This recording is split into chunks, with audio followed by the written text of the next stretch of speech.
guys, welcome to Coffee and Chiropractic. Dr. Nicole Heatherly here. I have Kadi Engelhart here for another week of 40 weeks of Kadi. So Kadi is on week 14 of her pregnancy, which means the baby is the size of a navel orange, which is so cool. So crazy. When I told Kadi that this morning, she was surprised that it went from a little jalapeno to an orange. So pretty cool. I have some really cool facts for you guys of things that are going on with the baby now. It's always fun to learn what's going on, you know, with the thing growing inside of your stomach, right? Absolutely. So one cool thing is that the baby is growing hair now, which means it has eyebrows, eyelashes, head hair, and Kadi told me about an old wives' tale this morning. What did you tell me? I said the more hair the baby has, the more the heartburn the mom has. So my baby must have a full head of hair because I am feeling the burn. And one thing, which I know Kadi takes part in, that you can do to reduce heartburn is to, and this is for pregnant moms or not pregnant moms, I do this every single day, not for heartburn, but for my health. Is I do a shot of apple cider vinegar. So you can do a tablespoon or 2 tablespoons. Yep. I mix mine with a little bit of water. It's a little too sour for me right now, but I just put it in probably like half water and half apple cider vinegar and sip on it, and it really, really seems to help. Yeah, and mixing it with water, diluting it is perfectly fine. That's better than nothing. Right. You know, a lot of people have an aversion to it, so I say to the apple cider vinegar. So if you've tried it one way, try it another. So mix it with water.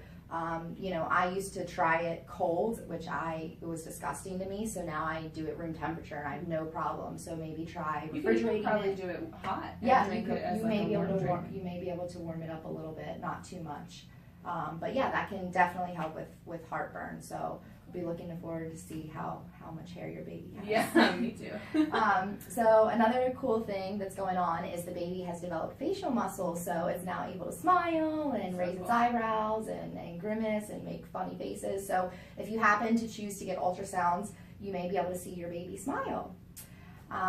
So, you know, at this point in time, the genitals are now developed, so they're probably still too small to be able to see on an ultrasound, but they are developed, so cool. They're there. Now, what have you noticed with as far as movements in your tummy right now? So I actually think last week I noticed like 2 little like flutters, and at first it felt like, you know, if you're nervous and your stomach like kind of flip-flops, it felt like that at first, but I wasn't nervous when it happened. So I was thinking more about it, and I remember reading about it, and my midwife confirmed she thinks that it was definitely the baby moving around in there. So that's pretty cool. Yeah. It was a cool feeling. Yeah, and Kadi's exactly right. That, you know, that's what the baby is, or that's what that was. The little flutter was the baby kicking. In the first trimester of pregnancy, you're going to feel more fluttery, jerky movements, and then now in the second trimester, what you're going to start experiencing is, you know, more fluid, like ballet movements. Okay. As things are developing. So, symptoms within the mom. And these are some of the reasons why this will be your favorite trimester of pregnancy, which I think it is so far. So far. Is you're going to start to get your energy back. Yeah. You know, so with that said, because you'll have the energy that you didn't have in that first trimester, you'll definitely want to start, you know, walking and getting some light to moderate exercise. Keep those muscles and joints moving, but not too much. Your ligaments are a little more lax, so don't push anything. Cool.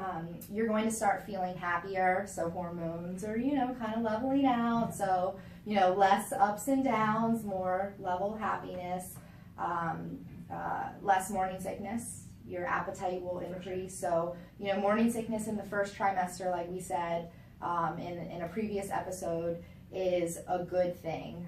You know, we're supposed to eat less in the first trimester, so it's our body's natural, you know, ability to make us not eat less. So you're going to be gaining your appetite back. So what are you doing meals wise right now? Well, I was having to do like light meals every few hours, but now I'm able to go longer between meals and have more of my like regular size meals with maybe an extra snack or 2 during the day. So I've noticed things have shifted for sure. Yeah, good. And that's exactly what you want to be doing. You just pretty much you want to be eating consistently, and it can be, you know, the 3 meals a day or whatever.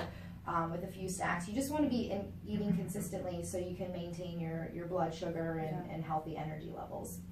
And to help grow the baby. So, you know, Kadi lately has been experiencing ups and downs with her immune system. I don't know if you want to share anything. I had a that. cold. Before we announced, I had a cold, and then also recently I had a stomach bug. So I've been thinking all these people around me are getting me sick, but Dr. Nicole shared some other information with me. So. Yeah, so I shared with her this morning that, you know, the baby is a foreign thing to your body. You know, it's yours. You created it, but it's still a foreign thing. So with that, nature is suppressing your immune system so that it doesn't fight against this foreign thing in your body. So with that, your immune system is just more susceptible to picking up germs around you. So hand washing is really, really important, especially when you're out in public. Just get rid of the germs. You know, chiropractic adjustments, because we know your nervous system controls every function in your body, including your immune system. So making sure you get adjusted, which Kadi is very well adjusted. She has that benefit working with a few chiropractors. Yes, so she's well adjusted. She's got that covered. You could also consider supplementation. So we have standard process supplements here, which I know you take. They're really, really awesome. Epimune is something you can consider taking regularly to help boost your immune system, or in acute sicknesses. So whenever you are feeling those symptoms come on, a little sniffle, a little sneeze, cold-like symptoms, you can start to take some of the Chondroplex, which is another standard process supplement, which is really, really awesome. But definitely chiropractic adjustments are the number one thing. So, you know, lastly, a lot of moms experience what's called round ligament pain, and here in our office we see a ton of that with our pregnant moms. Have you experienced any pain down here in your abdomen? Yeah, so sometimes when I go to sit up or stand up from a seated position, or just certain like movements that I do, I'll get like these pains that come down along my belly, and sometimes they're sharp, and sometimes I can kind of feel them coming on and move a different way, and they don't hurt as bad. But yeah, they're definitely, it's a weird feeling for sure.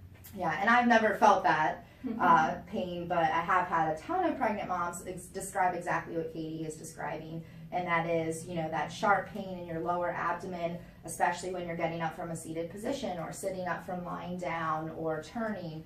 And some moms in the beginning, if they don't know about it, they're actually scared. They're like, what is going on, that pain? Now, in the first trimester, you can experience that. It's more common at the end, but this trimester, the second trimester, it's really, really common. So you'll probably experience it more. One way around that, or to help reduce it, is to release the round ligament. Specifically Webster certified chiropractors, which I'm certified in the Webster technique, we're trained to release that ligament.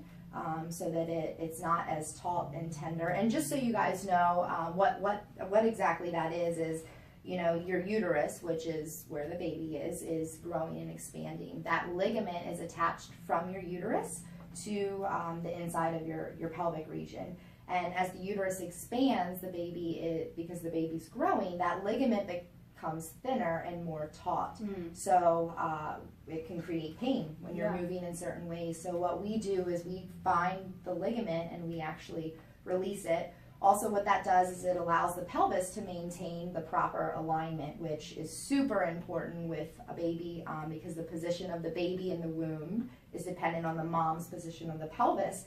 And then how easily the birth goes, because the baby has to pass through there, is also dependent on pelvic alignment. So super, super important to get that round ligament checked. And I know your midwife told you another tip. If you're not working with a chiropractor every day, or you're not getting your adjustment when you have this pain, something that you can do is, if you do have the pain, just kind of apply some counter pressure, some gentle counter pressure when you're having it, and it will help it to kind of reduce and be less severe.